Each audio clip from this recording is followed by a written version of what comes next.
Hey, I'm Peter Lintz, and you're watching a podcast where nostalgia comes alive. It's Jake's Happy Nostalgia Show. Roll it. Welcome to Jake's Happy Nostalgia Show, where nostalgia comes alive. Join Jake and his friends on a journey through pop culture of the past, where they interview professionals in the worlds of acting, directing, writing, puppeteering, and so much more. Who will they be chatting with today? Find out in this Jake's Happy Nostalgia Show episode. Hello everyone, welcome to this episode of Jake's Happy Nostalgia Show, where nostalgia comes alive. Over here with us, thank you for joining. As always, I'm your host, Jake Duffenball. With me today, Russ Velazquez, Chris Bixby, and Matt Bingle. How you guys doing? Doing good. Doing good. Hello, everybody. How are you, Jake? I'm doing great, Matt. Thank you for asking. What do we have for today? Our guest today is a singer, songwriter, and composer. You may know him for his work with 4Kids back in the early to mid 2000s, including the 2003 Teenage Mutant Ninja Turtles series, Sonic X, and among others. Others will know him for his work on Sesame Street. He's been writing with them and Sesame Workshop since 2009 with songs including The Edition Exhibition, which he was nominated for an Emmy Award for, Baile, Doing the Bear, and many, many more. Please welcome Mr. Russ Velazquez. How you doing, Russ? Happy to have you here. Yay. Hey, I'm happy to be here. Thank you for asking me to join you guys. Awesome. Happy to have you here. Delighted to have you here. So to kick this off, even though I kind of introduced you a little bit, could you tell our audience a little bit about yourself and what you do? Well, going way back, I was a Bronx boy, born in the South Bronx, and I didn't even think about being a musician until I got into high school, because for some reason my particular graduating class had a significant amount of musicians, and my best buddy was like the guitar player of the school, and he really encouraged me to play guitar. And I started learning, and then got into bands, and then started doing original stuff, and playing in clubs, the whole thing, and then working on original material. We kind of fancied ourselves kind of more of a rock fusion-y. We were very much into groups like, well, of course we were into Led Zeppelin, and of course going back to the Beatles, they're up there. Into Yes, and Gentle Giant, and then also fusion stuff like Chick Corea, Mahavishnu, John McLaughlin, all that stuff. We admired all those guys, and then splintered off, and started doing solo stuff. We're gonna fast forward to it, and then in the late '80s, I was working on a dance record with Arthur Baker's studio, who Arthur Baker had that big record with Africa Bambaataa. I think it was called Planet Rock or Planet. Yeah. And Planet so Rock, yeah. we were working on a bilingual record, and my friend who was producing and co-wrote it just happened to be working on a jingle for Kool-Aid. And, I didn't know anything about jingles. And he said, hey, you want to, you can do all these voices and all. Would you like to, maybe work with me on this? I said, yeah, okay. So we did this Kool-Aid commercial, and they bought it. The next thing I know, boom, had a joint screen out. And then I started getting calls to do jingle sessions. And then one thing led to another. And then since 1988, that's all I was doing was, going from studio to studio, doing jingle sessions, doing some record dates. And I also started doing some composing during it, but everybody said, no, if you're doing commercials, just sing. It's, that's what you want to do. But after that started to die down, people started asking me to compose stuff. So I was working on some project, and turns out that one of the guy in the studio was Elmo, and he loved what I was doing. And I wrote a song for one of these projects he was doing, and it became the theme song. It was called Panwapa Island, So Oh yeah. I wrote the theme song for so I wrote the theme song. Panwapa, yeah. So that's cool all series, me. Yeah. So I sing it, That's I wrote cool. it, produced it. But then there was another song that he was the lead character, and forgive me, I forget the name of the character off Panwapa Island, but it was Gazebo. Yes, thank you. And that was Kevin Clash, who was Elmo. Oh, I love And Kevin. He's Love just yeah, Kevin. yeah. So I wrote. It was called the "What Is a Monster" or a Monster Song. Anyway, I wrote that song, and he sang it. And then he said, "Hey, man, I'm going into a meeting. You're going to be hearing from us."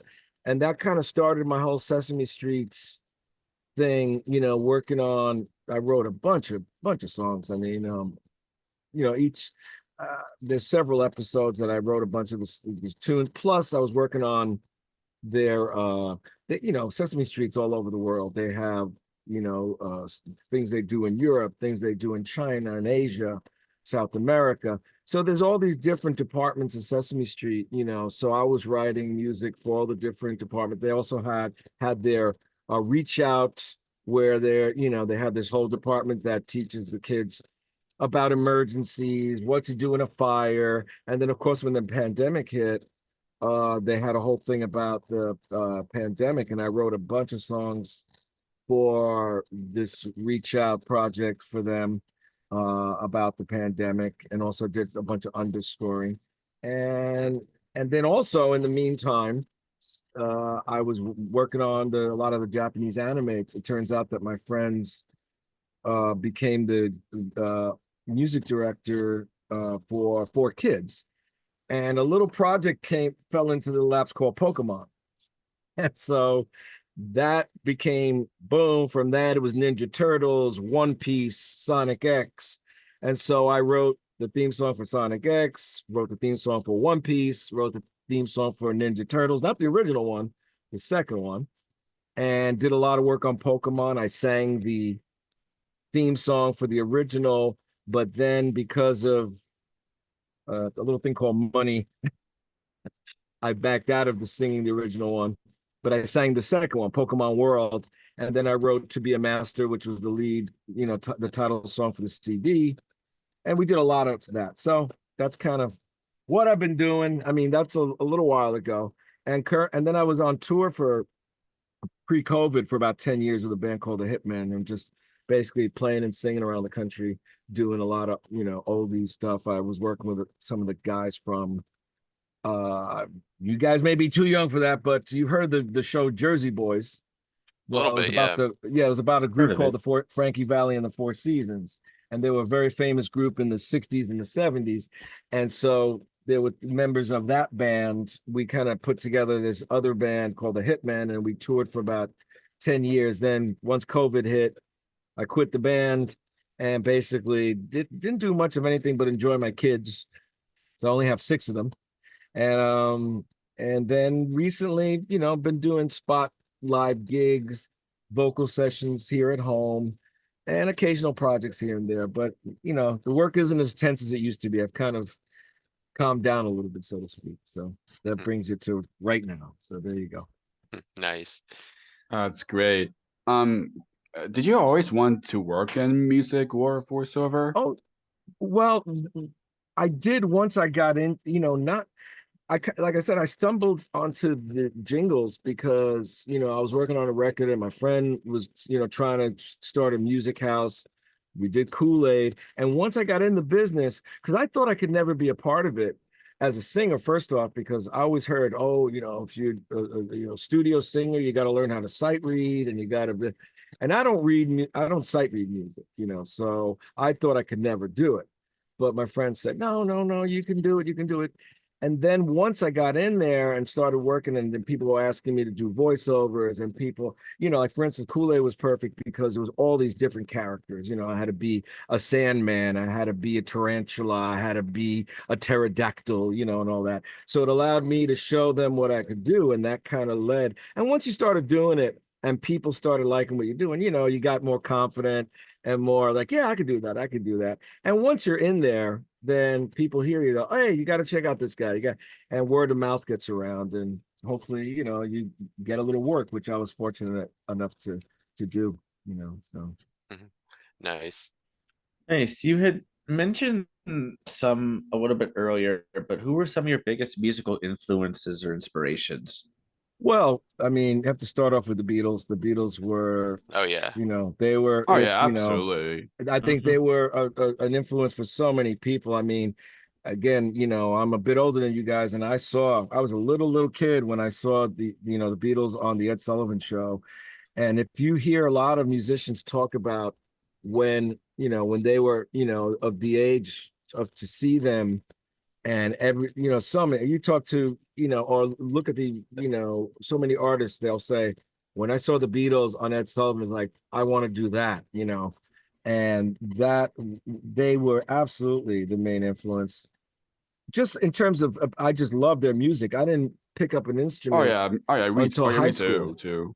But it was the Beatles, and of course the Stones, seeing the Stones, because they were like, wow, so much different. That whole British invasion was pretty much knocked us off our feet, because they kind of took all the American stuff. Like, one of my heroes is Little Richard, and Oh yeah. James Mhm. Brown and Ray Yeah, Charles.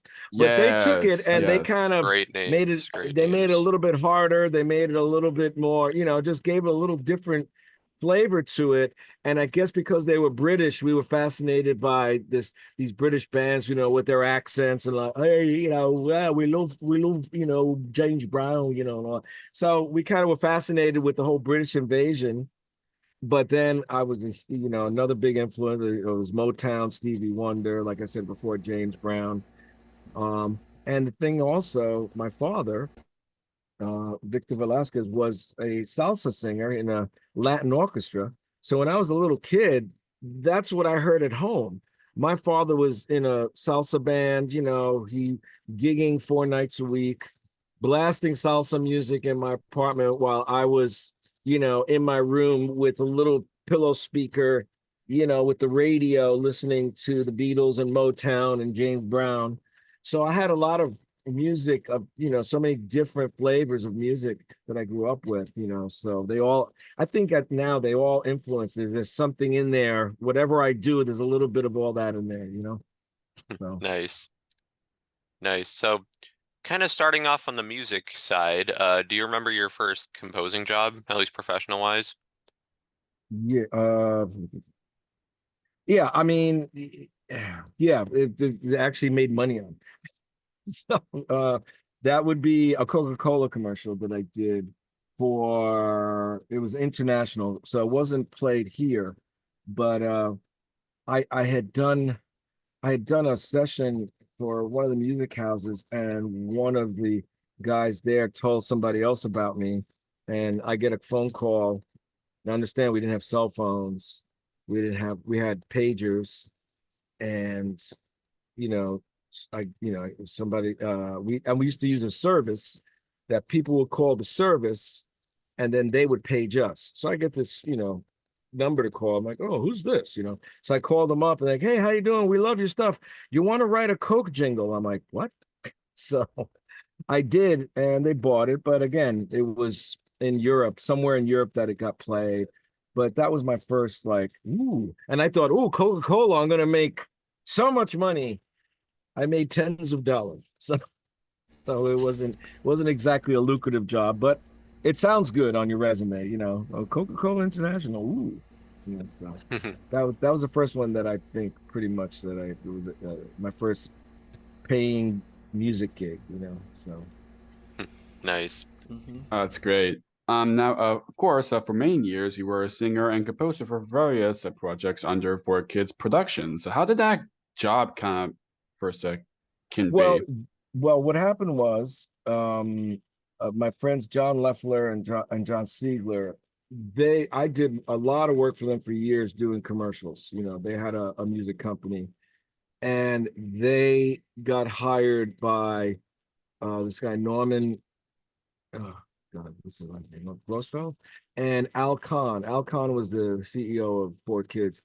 They hired John Leffler and John Siegler as to be the music directors for 4Kids. I said, look, Al Kahn was the guy, I think, that brought or that Cabbage Patch Dolls. That was his big thing, and that's where he made a ton of money on. So he started buying properties or bringing things here from Japan. And for every Pokemon and One Piece and Yu-Gi-Oh, there was so many other projects that came from Japan that just died here. So you never knew what was going. So when John and both Johns were started working at Four Kids, Al said, "Hey, we got this property, Pokemon. It's the biggest thing in Japan. We got the license for it. We're gonna bring it here. We're gonna dub." Redo the music and dub, the character voices, and and we're like, yeah, okay, whatever. And so we had no idea how big Pokemon was going to be, and so that's what started out. Pokemon kind of started the whole thing, and with the success of that, we did Sonic X, we did One Piece, Ninja Turtles, Yu-Gi-Oh, and on and on. There was all the Funky Cops. What else? There was a bunch of them. So Pokemon pretty much coming here. And fortunately, me working for John and John, they remembered me and asked me to join the crowd. There was a bunch of great writers and singers and voice actors that were part of Four Kids, and I was happy to be a part of that. So Nice. Very nice. So, what was it like getting to sing and write songs for the anime One Piece?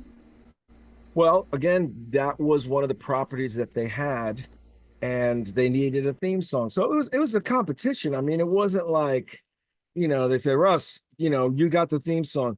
They had a stable of composers. A lot of them did the underscore music, because especially with animation, most animation is pretty much wall to wall music, something happening underneath, and so, Pokemon, was a big hit. Here's another property, One Piece. And like I said, there was a stable of writers. There was a bunch of writers that just did the underscoring stuff, and there's some people that wrote the songs. Some people, so they asked a few of us to write a theme song. So, there was probably about a half dozen guys or women, that submitted a theme song, and hey, I went out. So I got to write that theme song. And that was actually a lot of fun because, I did the whole track and I did all the voices, but then they said, oh, we're going to put some of the actual characters in it. And then this guy, Sean, who actually engineered it or engineered the overdubs, does the rap in the middle there, or the verse raps, and then I sing the rest of it. And then we have some of the character voices, the one guy, yum, yum, yum, he took a bite of gum, gum, and then, and then one girl goes, "Does it happen?" So we had the characters overdubbed in the song, so that's how that happened. Nice, nice. Yeah. So, with Four Kids, you're best known for co-writing and performing the theme songs for, of course, as we mentioned before, the 2003 Ninja Turtles series and Sonic X. Can you talk about working on those? Oh, well, yeah, the Ninja Turtles, that went through a whole series of different things because, you had the owners of Ninja Turtles property. It was it's three guys, I think, that owned the property. And so they worked in conjunction with Four Kids, and of course they had to approve everything. So it went through, a couple of rounds, I think, and then they finally liked what I was doing. So I was very happy about that. And then so I wrote the theme song, and then that ran for a few years. And then they actually did a movie of the different eras of Ninja Turtles. And I actually got to be Michelangelo in one of the eras. I forget which one. So that was kind of fun. Nice. Oh, nice. Yeah. That's cool. Nice. Yeah. So that was a lot of fun. And then I did a lot of not only writing the theme song, I did a lot of what we call cues. Like I said, we had a stable of writers and composers, and what John Siegler was, really, was the one who kind of assigned. And so each of the cartoons, there would probably be a half dozen composers, and depending on what the music needed, John would say, oh, okay, Russ, you have this cue, you have this cue. So we'd get assigned different cues. So we would get the video of whatever segment, and it could be anywhere from 20 seconds to a couple of minutes. depending on the scene, and I would be assigned to write the music for that scene. And then, somebody else would get the assignment to write the music for that scene. So we did a lot of that for a lot of the episodes. I did a lot of the underscoring with a bunch of, with a bunch of other guys. And that was a lot of fun. And then if there was a song, then, again, we would submit songs. Okay, we like that song. Oh, we like Russ's song. We're going to use it for that scene. And then I would sing a lot of it, or sing backgrounds, or I would produce the vocal sessions. It was a fun time. It was very busy. A lot of stuff going on, a lot of creativity, a lot of just fun stuff. And I was able to audition. I wasn't ever handed, here, you're going to do this. I had to audition for the songs. I had to audition for the singing. I had to audition for the character voices. So I was able to do a few of the character voices. I even forget some of the ones I did, to be honest. I worked on a couple of shows I don't remember the title of, and I think people think that, like especially with the big animation movies, that, they have all these big stars doing the voices. And I think people think that they all are together in one big room, all doing the scenes together. No, you do it by yourself, separately. And I guess so they have much more control over each of the characters' scenes. So that's how it was. But it still was fun because, you'd see the animation and you'd have to portray the character. And that was fun. I always loved doing that. And I want to kind of start doing that again. I kind of stepped out of it for a little bit, but I'm like, oh, I might want to do that again. So Nice. And what was Sonic X like? Oh, Sonic X was a lot of fun because Norman actually was the one who called me about this, and again, other people submitted songs, but I talked to him about it. He says, we want something, with a lot of energy, and Sonic X, it's got to be, upbeat, fast, it's got to be fast, it's about fast. I was like, okay. So I did something, pretty upbeat and pretty fast, and it was just a lot of fun doing it. What was even more fun was seeing people, some groups. They actually, I think, had a Pokemon group that they were trying to promote and tour, and actually did a version of my song. And it was just fun seeing it, being done by a band, because it was just all me, in the studio, which is fine, but it's nice to see other people doing your work, so I'm sure a lot of artists songwriters get a big kick out of seeing other artists and other groups doing their songs. And I actually loved in Sesame Street when I would write a song for an episode, and I would never sing it unless it was a song that was going to be in a video.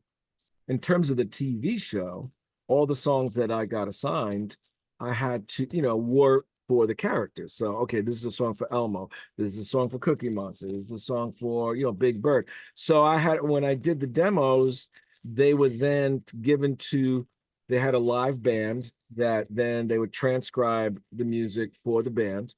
But the thrill for me was I used to go to the Kaufman Studios where they filmed it, and I would get to sit in and watch them perform the song when they were shooting the episodes. And that was the absolute biggest thrill for me, and I wasn't getting paid for that. I was getting paid to write the song, but just to go and be on set and see all the Muppeteers, doing their thing, it's incredible what they do. I mean, how they do it too. It's like this spaghetti of people, just all tangled up, and everything is up here, because, you don't want to see them.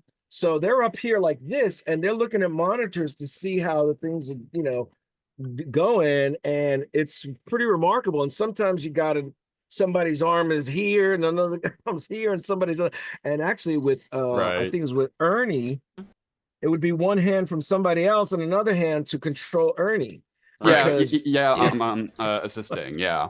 Yeah, so other hand, yeah. Right hand. It was pretty wild. So when you had a bunch of them together, it was wild to see, and I got the biggest thrill out of that, And when we did the audition expedition, and that was LL Cool J and Elmo, that was of course, everybody was excited. LL Cool J was, in the studio, but he was more excited, I think, than anybody else. He comes walking in and he's like, "Wow, man, I'm on Sesame Street.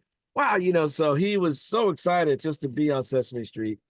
So we recorded the vocals in the basement of Kaufman Studios. They have a recording studio there.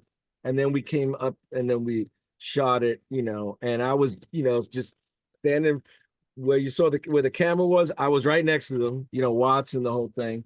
And it was just, he was like a little kid. It was great. It was great. He was great to work with. He couldn't have been nicer. It was really a fun experience. So, and we got nominated for an Emmy.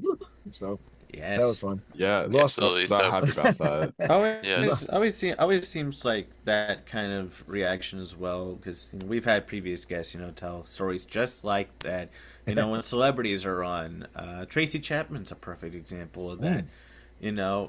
When she was on Sesame, I think it was was it '98? I think it was with her song, one of her songs.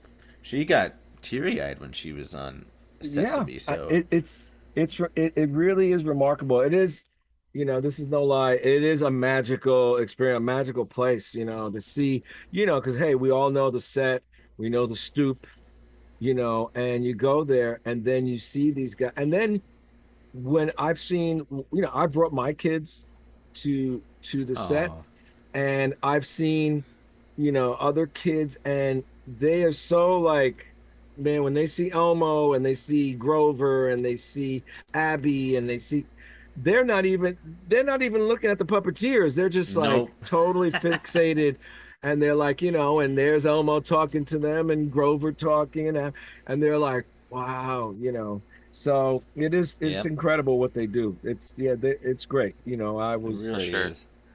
I loved every time I went, and I wrote a bunch of stuff, for them. So I must have been on the set, about 20 times, and just every time was just, just a lot of fun. And the crew, they're just amazing. You got so many people that work on the set, deal with the Muppets, deal with the cameras, the microphones, there's so many people involved, and it's just great.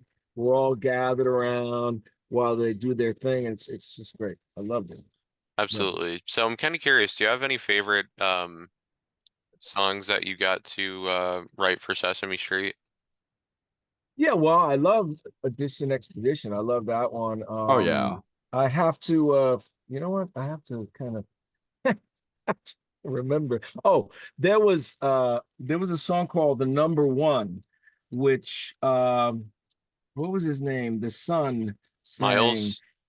Yes, who's Miles. Alameda Faison. I think that's his real name, Alameda. His brother is Donald Faison, I think, who's was in Scrubs. Oh yeah. And you see him on the phone commercials. Is it T-Mobile or AT&T? Oh yeah. That's his brother. I've seen those commercials. Yeah. Yeah, that's Donald Faison, and is that Faison or Faison? So Alameda was Miles, exactly, and he did a song that I wrote called The Number One, and I actually, that's one of my favorite ones. I could, if I gotta see if I have a copy of it somewhere, and I could send it to you.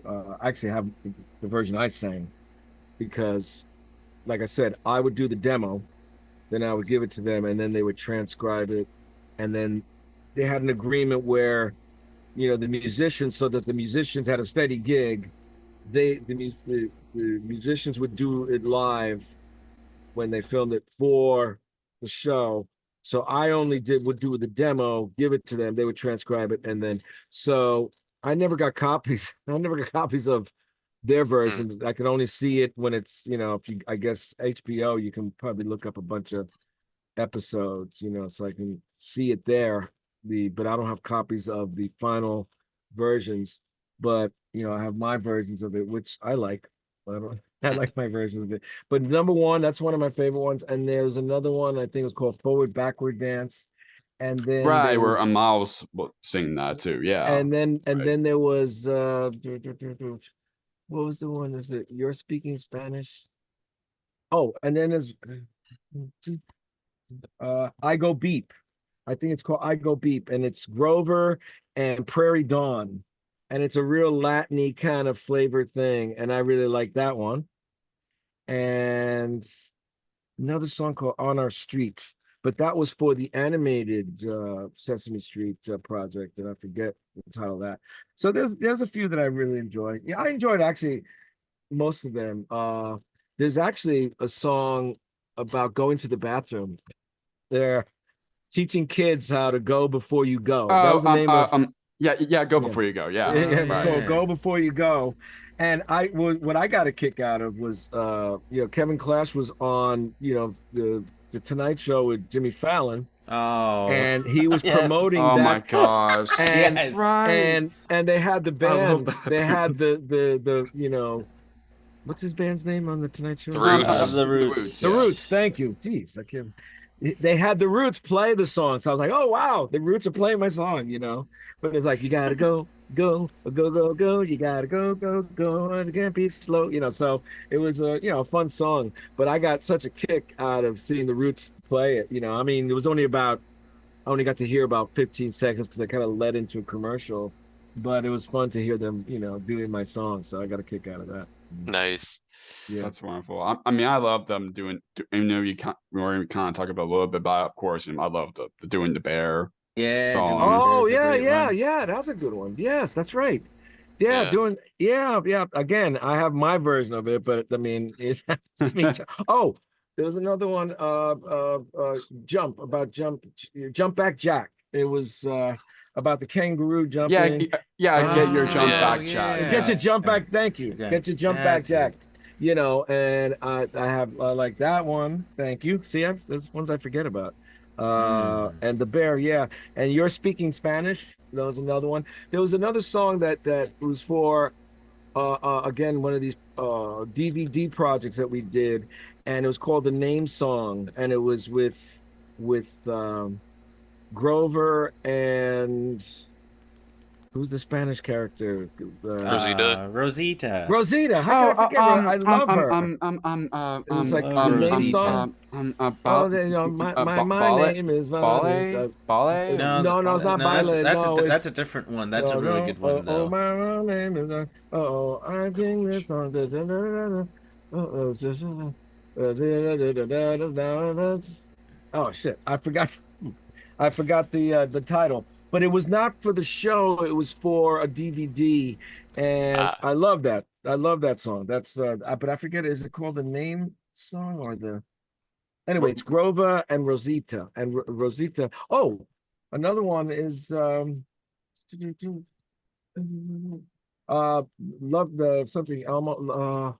Elmo Loves I can't even remember my own songs. Elmo Loves You. Elmo Loves You. Yeah, I remember there was a video Right. about that. Where yeah. Rosita plays, she plays a little guitar solo, which is me, but she plays, Elmo Loves You. And that's another one that I really, really like, so Yeah. that's fun. Yeah, so there was if I think back, there's a lot of them. There's a lot of them. So Oh, for sure. And It was a lot of fun. the Lair songs. oh yeah, there was the I song or the letter I. Oh, another one that I got was really honored to two of them. There was one called the Vote Song. This was not in Right. 2008. Was it? Could have been 2000. It was. I think it was the first year Obama was elected. it was 08. and it was called the Vote Song, which was a lot of fun. We had the kid from at the time. He was the lead from The Lion King.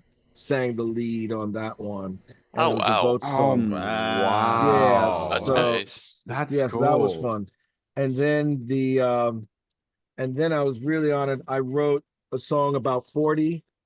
Oh yeah. And it was the kid, the kid in the wheelchair. That was Who for it? Traction But- Jackson.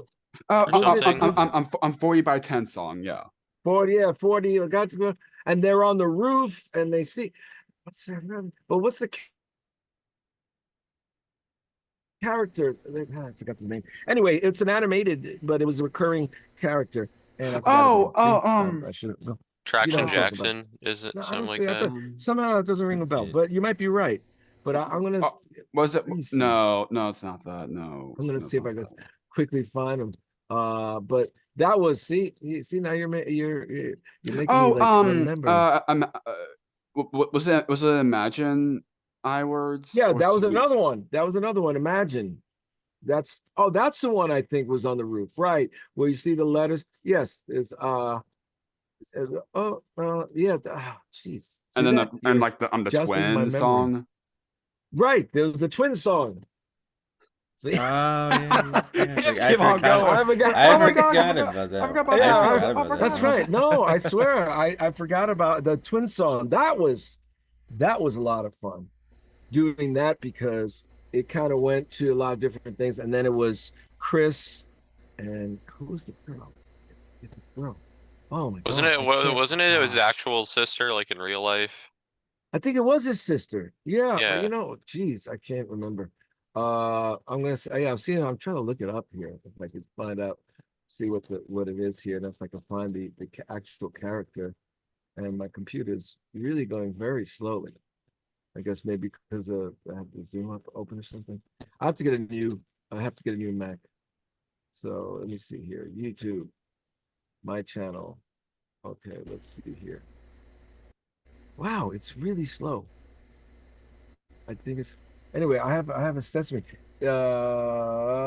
section here, and I'm trying to call it up here. But just that character. He was recurring. But anyway, it was for the 40-year anniversary of Sesame Street.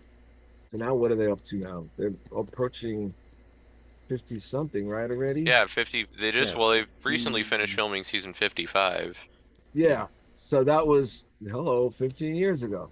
So Yeah. here, if I have Sesame Street TJ. Oh, so Traction Jack. So TJ, I guess you're right. Is that his full name, Traction Jackson? We called Yeah. him TJ. Okay, so then yeah, the one I'm referring to, I'm looking at right, it says TJ counts to 40 by tens, like you said.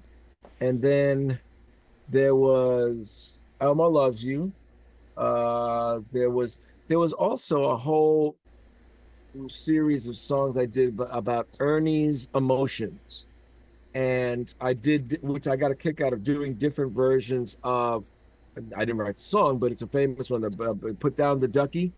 Oh yeah. So I had to do it when he was happy. I had to do a version when Right. he was sad. I had to do a version when he was angry. I had to do a version when he was confused. So that was a lot of fun. Nice. And then yeah, so there's a bunch of them. Now there was another song that I really liked, but it never went at that particular segment and goes called Shapes of Things. And that was a lot of fun, but unfortunately it never saw the light of day. So there's a lot of stuff that yeah, so thank you for jostling my memory and remembering some of the stuff that I forgot about. So anyway, there you go. Yes. Going down memory lane. So. Yes, absolutely. So of course you got to compose for the Sesame Street spinoff, Play with Me Sesame. Can you talk a bit about that? Wow. Yeah, man, that was, like I said, we did so many different things and now maybe you could help me out. Play with Me Sesame was because they're like, yeah, there was these different things that were, like I said, were for the show. It was like an interactive show, kind of. Right. Play with Me says, yeah, see, you know more than I do.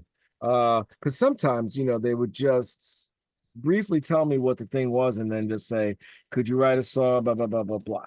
And so sometimes I don't even know what it was used for. So I remember Play with Me Sesame, but I actually don't remember exactly about it. And I probably wrote a few songs for it, but I don't remember. That's okay. Yeah. That's okay. And I know we talked a little bit about it already, but what was writing and writing songs for Panwapa like?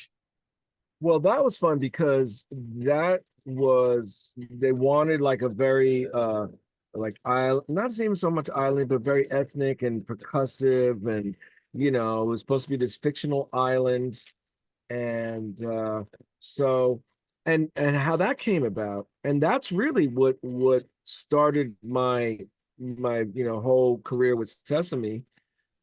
Was a friend of mine, and will be always indebted to him, Joe Franco, who was this outstanding drummer in a band that I used to go see when I was in high school. He has a company in the city, and they did a lot of the the voiceovers, what do they call it, ADR and voiceover work for Sesame. And occasionally they would be asked to do music, So he called me up. He says, "Hey man, the Sesame people are working on this new project, Panwapa Island." He said, "Oh, we love, they love all the music, the underscoring, for the different episodes, but they're not happy with the theme song, and there's a monster song that they're still not happy with. Would you like to take a shot at writing, a monster song and the theme song?" And I said, "Sure." So that's why I wrote Panwapa, and he gave me, the parameters, it's kind of should be island, it should be ethnic. They want to have a lot of different like percussion and ethnic instruments in it. And I said, great, so I wrote the Panwapa Island theme. They absolutely loved it. And then I wrote the What is a Monster theme. And I think at the time, it was shortly after great, name's just flying out of my head. What's his name? Famous keyboard player. He was actually considered the fifth Beatle. Billy Preston. Billy Preston had just passed away. And there's a song that he wrote, which I always kind of liked, and it was, I think it was "Will It Go Round in Circles?" I think it was. I got a song, ain't got no melody, and so that kind of, it was in my head. And then I wrote this monster song, with kind of that in my head. And it's nothing like that song, but it kind of, started the juices going. And I wrote this What is a Monster? And they loved it. And then, Joe told me, "Hey, they love the song. Kevin's got to come do the vocal. Why don't you come to do it, since you did the demo, you sang the demo, why don't you come to the studio, and if he needs any coaching, you can coach him." I said, "Oh yeah." So I went down there, and that's when my relationship with Kevin started. He's like, "Hey, we love what you do. I'm going into a meeting. We're going to call you." And sure enough, the next day I get a call to write for the show. And the first song I think I wrote was that song I told you about before, the number one. Mhm. And their head of their music department just flipped out over it, loved it, whatever. So from that's when I just started getting calls and calls and calls. And I worked with Kevin a lot. Kevin was actually just such an integral part of Sesame Street. He was the master puppeteer. He was the producer and director of the the Elmo's World, and then I think it evolved into something else. Elmo the Musical, yeah. And then he was Yeah. also puppet captain for Sesame Street. Yeah, he was the master puppeteer, Yeah, and he was the best. so he was amazing. I mean, but also tireless. I mean, he would call me up sometimes to talk about some of the songs like 6 a.m. when I spoke to him at like 1 a.m. I'm like, "Do you get any sleep?"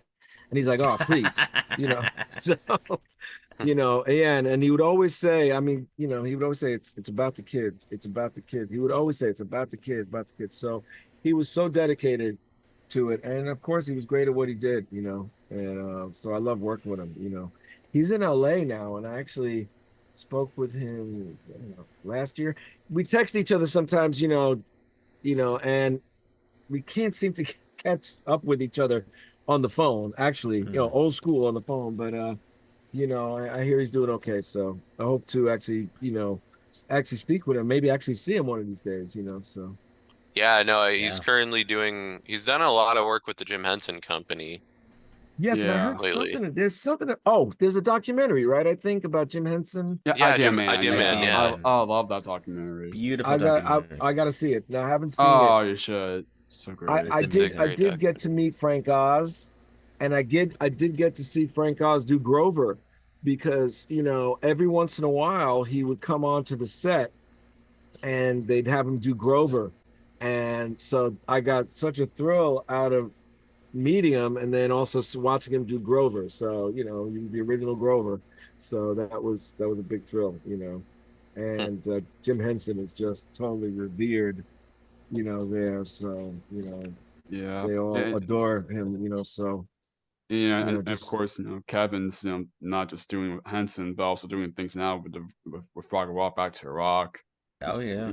helping okay, with yeah, I helping gotta, with I gotta Uncontrollable call him up, Matt and see if he needs some help, So yeah, I gotta give him. that'd be Like I cool. said, Kevin, man, you haven't heard from you, man. Don't you need some help? So we'll see. But he was great. He was great. I enjoyed Yes, he every is. time working with him. And even the camera guys say, "Look, when Kevin's not directing, he's directing." He'll go over. Yeah. I remember being on a set and he's just standing there watching, and he'll see the camera and he'll take the camera and just kind of adjust it a little bit, So yeah. So he was passionate at what he did, man. He was great at what he does. So Absolutely. God bless him. Yeah. So Yeah, absolutely. it's all good. So what do you guys do, man? So I'm talking about myself all the time. What do you guys do? Who wants to start? Okay, Jake, I can now switch tables. Well, that was just Jake's Yeah. birthday yesterday. Yeah, it was just Wow. his birthday. Oh, well, happy belated happy birthday. Well, Yeah, so there you go. Thank you. Yeah. Thank you. Yeah. Just I turned 20 yesterday. Oh my God. I have 6 kids and 5 of them are older than you. Wow. Wow. Wow. So, but what do you do, Jake? Besides being 20? Well, just in general. Yeah, I mean, Yeah. you're 19, so you can't say I've been working in videos for 30 years, so you can't say that. I know that. So, So you do this podcast, right? So how did that start? Yeah, of course. Well, so we've been doing this for almost next month. It'll be exactly 3 years. So we've been doing it. Which you tell me like 3 years ago if the show would be what it is now, it would be myself 3 years would be 3 years ago. It'd be like you'll be insane, but. Here you go, right? Because sometimes you just have no idea of what Right. it comes to be until you know, and of course but I'm also kind of start to not just doing my podcast, but also kind of start to trying to learn more with with puppetry and all that. So I'm kind of self-taught doing that too. So oh cool. Cool. Yeah, I'm fascinated by the puppetry thing when I watch them, because it's just, wait a minute, the coordination and then the concentration, and then like I said, they're all doing puppets here, but when you're doing it with the camera and they're watching it, and like you have to kind of think in reverse, right, because it's all backwards, so that's yeah, and not only that, just to be able to. And I'm saying, man, they must do arm exercises. I mean, after about 5 minutes, my arm is like, what? To holding it up there, it's pretty wild, So Oh yeah, and because there's different kinds of puppets on there too. Because you see the smaller puppets like Elmo or Abby or Grover, and then you see like the big full body puppets like Big Bird or Snuffy. Oh yeah, or even Barkley, even. Yeah. Oh man, yeah. Oh yeah, Snuffleupagus. I mean, geez, I have it's not handy, but I have this great picture of great, the name goes out again, Big Bird, Oscar the Grouch, Carol Spinney. Carol Spinney, thank you. Jeez, I absolutely love him. He, I got to record, vocals with him on a couple of occasions, and then of course wrote songs that he sang. So I was on set many times, and I just got the biggest kick. I have a picture of him sitting in a director's chair with just the bottom half of the Big Bird costume, and him like reading a book, and it's there he is, Carol Spinney, reading a book with the bottom half of Big Bird, and just to see him doing his thing, and it's like, wait a minute, he's got his hand up here like this, and he's got in there with it's like remarkable, and he left us, but he was just such a sweet man, sweet man, and just amazing how they do it. So into the puppetry, you guys play instruments? You guys? I play a little bit of keyboard. I haven't in a while, but I Yeah. have this I like use old I Yamaha keyboard from I like used to as well. 1995. I used to as well. I still have it. I still That's a- sometimes play it. I'm not very good, but hopefully one day if I have the time, I'll get like yeah, lessons. yeah. Hopefully, Well, yeah. there's so much stuff on YouTube that Oh yeah. you youngsters are so lucky now. You have so much access Oh to, yeah, for sure. if you Yeah. want So to many learn how to play something. tutorials. Oh Yeah. my God. I mean, some of them are bad, some of them are incredible, some of them are good, but there's plenty and there's so many. So you guys are lucky to have, we had to figure stuff out, because when I was in a band, and especially the first bands that we were in, where we had to do covers, well, we actually had to listen real hard to figure out the guitar parts, harmony parts, and you guys could just go to YouTube and say guitar part for or keyboard part for Exactly. Like it's so. and there'll be like oh my 50 gosh. videos, some of them may be totally wrong, but some of them are great. I mean, there's some people that are really dedicated to doing these tutorials and they're amazing. And, Oh, and yeah. or like, how do I put this together? YouTube. Well, how do I, so it's an amazing, thing now where we didn't have that luxury. And Yeah. you have to try to picture when we had a band and we were in the recording studio recording like our original material. And we go into these great studios, and okay, well, we got to get a drum sound. Okay, kick drum. They'd mic up the drums, and that would take whatever time. Then it'd be the kick drum. And I'm not kidding you when I say we'd be there for hours with the drummer going boom, boom, boom, boom, and then EQing it, placing the mic in a different place, boom. Well, okay, let's do the snare. Hours. Pat, pat. So now you just open up Logic or Pro Tools and get your sample library out, and you have like 5,000 kicks. And you just go, boop, boop, boop, boop. Yeah, no, boop, boop. Yeah, oh, that's good. Boom, got that one. Or drum loops and say, oh, put that. Believe me, I know because I use them. But it was a whole different world back then, So Yeah. Yeah. And speaking of puppeteers who left us, even though he left us years ago, I'm not sure how well you got to know him or work with him, but Jerry Nelson. Gary Nelson, yes, he was The the Count, and Oh yeah, so many also characters. He was Harry yeah, Monster. He was right. Very. Mr. I Johnson. So many characters. I saw him. I got to, he was on the set of not a lot, and I saw Yeah. him right at the end where he had the tubes Yeah. and he couldn't have been nicer. There was a song I did where he, a few songs, each of the characters would have a line here, a line there, and he was on set a couple of times, and I got to meet him and he couldn't have been nicer, and of course my heart broke because I saw that he really was not in good health, but yes, I did get to meet him, Yeah.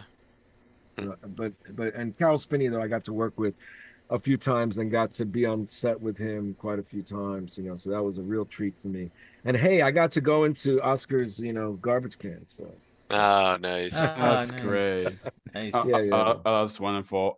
Going back to what they asked about all that. So of course so it was almost 3 years ago that I started doing this, and then and I've been already good friends with both of them. But Chris, who was one of what was a part of it at first, and then Matt was a part of it when the show first kicked off.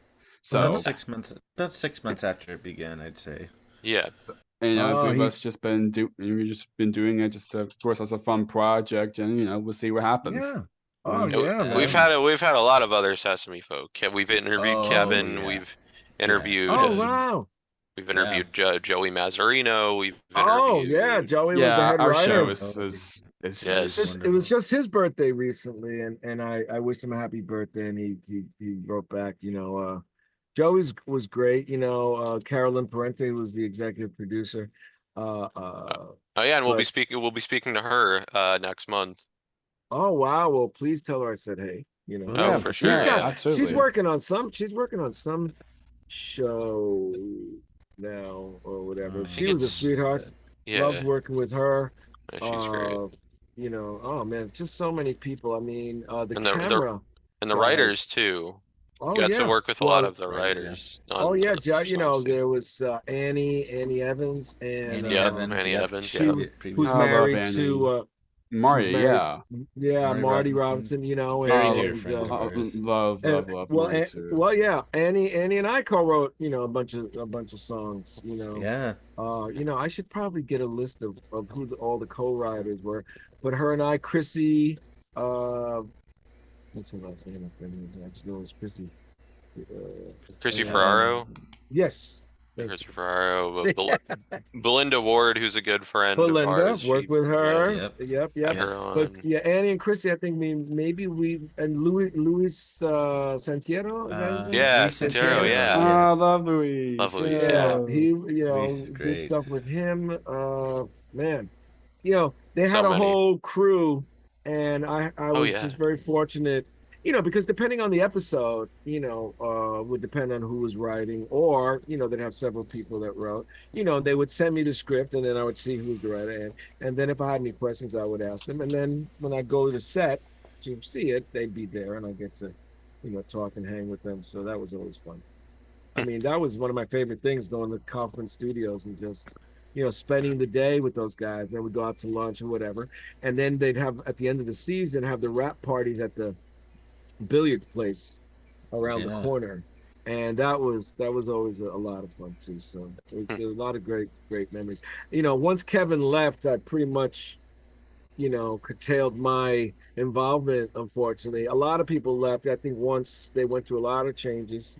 Oh yeah. And I think is Nickelodeon somehow involved with them? I know HBO now, whatever It's deal. HBO, So yeah. Joey left, Carol Lynn left. A bunch of people left. Bunch of the writers. Annie Evans left around that time, Annie I think. left. Right. And I think once Bill Sherman took over with music directing, because I used to work directly with Kevin, even though Mike Renzi, may he rest in peace, and I forget the other music director before him, even though we were all buddies and all that, Kevin was the one that really, who I talked to about the music. That's how involved he was. He was involved in every aspect. And so I would talk to him about the music. I would talk to him about the arrangement and blah, blah. And but once Bill Sherman took over, he kind of brought in his crew, which is fine. But, I haven't written anything for them in a long time. So. Right. And so I haven't even ventured to. I'm talking about the show. I did do that pandemic one about 3 years ago. Okay. And I worked with Veronica Wolf, who is one of the producers there, but she works for a lot of the other stuff. She doesn't work on the show. And I remember, and there was like some other project I worked for her on. But as far as the show goes, I haven't worked on. Man, it's been a while. So Yeah. I remember the good times. So Absolutely. Yeah, a lot of wonderful people from Sesame we've had on the show. Like we that's mentioned, fantastic, man. Like all the so wonderful people. It almost feels like we've almost had everybody. I think at this point. And what's her name? Abby's. Leslie Carrera Rudolph, one of the Carrera sweetest Rudolph. people. Paul. I Her. love Yes. Leslie. And Paul Rudolph, And yes. Paul. Yeah, Paul. I remember. I remember when he Paul, came on yes. board. Yeah, I remember when Paul came on board. When she, brought him in. I guess they needed a voice director or a character voice director, whatever. And he and I mean, we worked together on this last project, the COVID thing, and it was basically the songs were basically trying to tell the kids to not be afraid, that, and how to take care of themselves, how that they can play safely, that they're able to, so I wrote like 5 songs. I think there was one called We Love a Parade, and all sorts of. If you go to my YouTube page, there's a bunch of those songs on there. You can check them out. Nice. But it was all fun stuff, man. So it's great. Absolutely. Yeah. Absolutely. So what was it like to compose for the Sesame Street International co-productions? it was a little different only because, it was all, just recording, at home.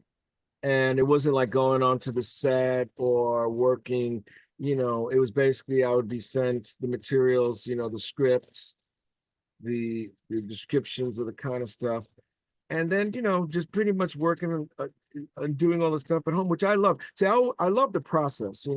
The thing is with me is like, I get into working on the tracks, oh, let me get a good groove going, a good melody, let me work. And then I start piecing it together, almost like a painting, you use this color, and then build it up.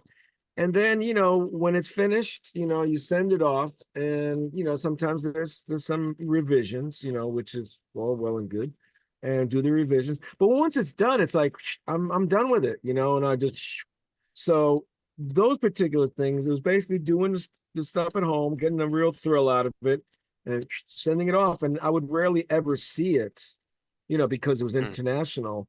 I would ever, rarely see it, what it looked like, what they ended up doing. I did some projects for a guy, Manabu. You know who Manabu is? He does the Asian Sesame, what do they call it? I forget. Okay. And it was teaching the Asian kids English. And that's what was a whole nother thing working with him, because he worked differently. He was more it was more about, simple rhythms and simple things to try to get them to count in English and stuff. So that was kind of different but fun. Manabu was a good guy. I mean, they're all great. I really never had a problem, working with them. I rarely, when I worked on any of the songs, rarely was it, oh, this song sucks, and we're not using it. They basically, like most of the things I did, once in a while I had to do a little revision.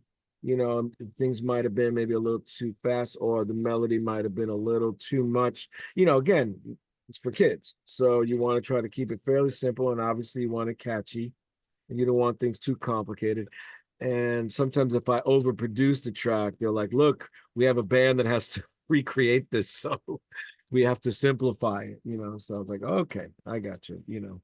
But for the most part, it was a lot of fun doing all the stuff. So I loved it. So it was great. Nice. Very nice. So as we're getting close to wrapping up here, could you share any projects that you're currently working on? At least you're allowed to talk about. Well, yeah. Well, again, I am been kind of taking it a little bit slowly. I've been doing more like live things. I do as a matter of fact, I'm going up on Monday. I do this live show up in the Berkshires in Massachusetts. It's actually a Beatles show. My nice. friend Tom, Oh, my wow. friend Tom was in the original Beatlemania on Broadway, and so he lives up in the Berkshires, and there's a venue up there called the Egmont Barn, and every few weeks we do a Beatles show, and it's just all Beatles songs, which we love, and that's a lot of fun performing those. I did another live project a couple of weeks ago at the cutting room. My buddy Bashiri Johnson, who is a very, very well-known percussionist. He was a percussionist for, I don't know, you heard of Michael Jackson? Oh, He Oh was, yeah. well, Oh, yeah. course. I he mean, who was his doesn't? percussionist. Who doesn't? Whitney Houston, people like that. Unfortunately, they're no longer with us, but he was a percussionist to a lot of big time artists. Also, he was the Top Call session percussionist. Well, he did a beautiful show celebrating 40 years in the business at the cutting room, and that was an absolute blast. I also did a show where we're commemorating, I don't know if you guys, maybe too young to know Manny's Music on 48th Street, very famous musical instrument store.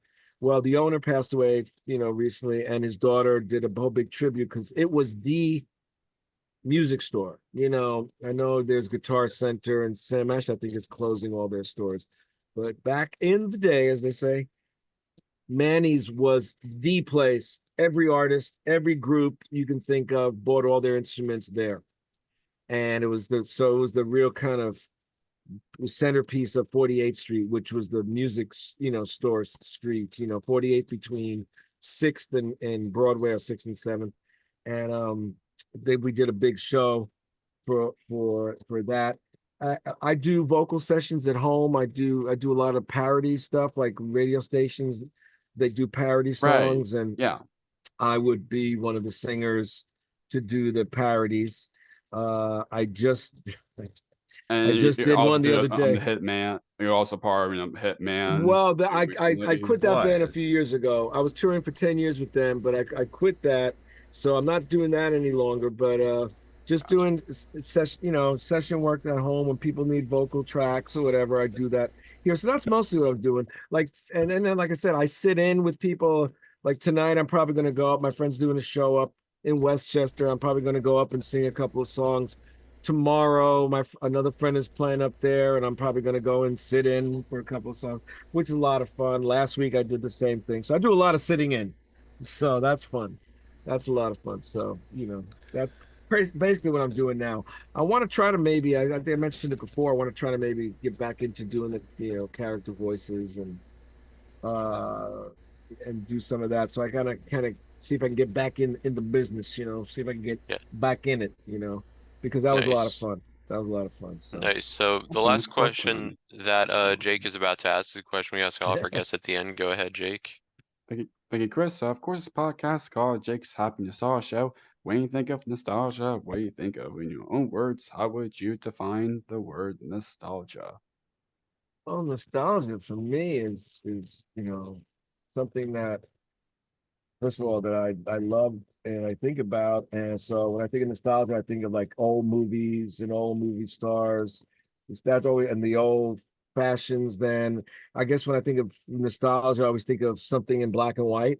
Cary Grant and Frank Sinatra and Sammy Davis Jr. and Oh, and yes. films of that time. So I think of old films.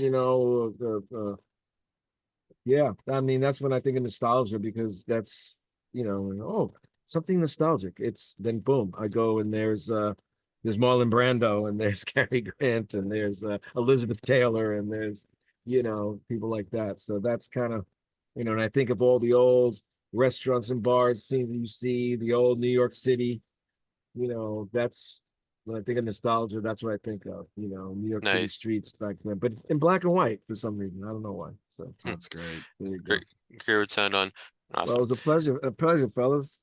Yes. Thank you. Yes, Thank you. absolutely. Thank you. Thank you very Thank much, you. Russ. It Thank you means a for lot. asking, man, and good luck with Of everything. course. You know, Thank Thank you. Absolutely. It means a lot, and thank you so much of what you've done over the years. It means a lot for what you've done. What your work Oh, has well, done to be a part yeah. of our Well, lives. hey, It means a I'm lot. glad. Hey, So, it means a but- lot to me that you guys appreciate some of the stuff I've done, some of the noises I've made over the years. So hopefully Yes. I'll be making some more soon. But I really Yeah, of course. appreciate it. Looking forward to course. more of that, and thank you so much again. Oh, taking time doing my this, pleasure, guys. Yeah. and keep up a great work. What you're doing now. Can I wait? What's next in store? Yeah, I will. I will try to make it. You know what? I have your email, so if I know of something fun. By the way, where do you guys live? Where are you guys from?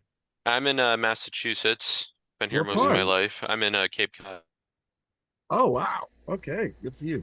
I was in last year. I was in Rockport, which we fell in love with Rockport. Man, it was great. Oh, And nice. Yeah, I'm in Cape Cod. Yeah. And me and Matt are from Maryland. What Yeah, part? I'm just outside of Baltimore. All And- right. And for me, I'm from outside of Calvert County. Well, Baltimore, about an hour Fells apart. Point, man. I love Fells Point. Mhm. Mhm. Yeah, Yes. well, I'm just from the boogie down Bronx, but like I said, I'm going up to Massachusetts on Monday, up to the Berkshires. You guys, are you familiar with the Berkshires? That's I've all been the up way there over. a few times. Yeah. I've heard. Yeah. I think I've heard of it. Heard yeah. of it. It's really the western part. of I've been where all I around am. Massachusetts, so I'm probably Right. familiar with it. Yeah, so the southwestern point, you have the Berkshires, and all the way up North Adams, whatever. But I'm going to be in Egremont, Great Barrington, all around there. Cool. So, and I love it up there. It's great. Nice. That's So, great. Cool. Awesome. Yeah. All right, well, guys, enjoy the you rest take of your- care. Yeah, take Yeah, care enjoy of the rest of your yourselves. day, Russ. Have fun, man. Thanks again, fellas. Take Yes, of care. course. Bye. Pleasure. Yes. It's goodbye from us as well. We absolutely enjoyed our time with Russ Velazquez. Keep on the lookout for more wonderful interviews coming your way. As always, what do we say, Jake? Keep nostalgia alive. Take care, everyone. See you next time. Take care. Bye. Bye. Bye.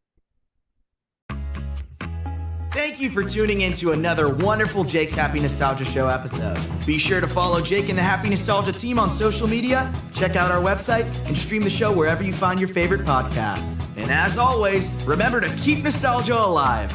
Bye-bye.